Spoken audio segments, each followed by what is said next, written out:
2 মাসে কখনোই একটা সিলেবাস কমপ্লিট হয় না। তারা জানে কিনা আমার জানা নেই।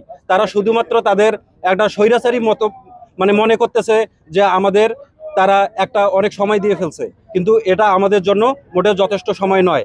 আমরা এই যে সময় পেলাম না, এর প্রতিবাদে আমরা এখানে বসছি। তাদের দ্বারে দ্বারে আমরা অনেক ঘুরছি, কেন্দ্রে আমরা ছিলাম, আমরা শাহবাগ, যমুনা সব জায়গায় গেছি, আমরা পিএসসিতে গেছি, তারপরেও তারা কোনো ধরনের আমাদের সাথে বসেনি, আমাদের সাথে কথা বলেনি।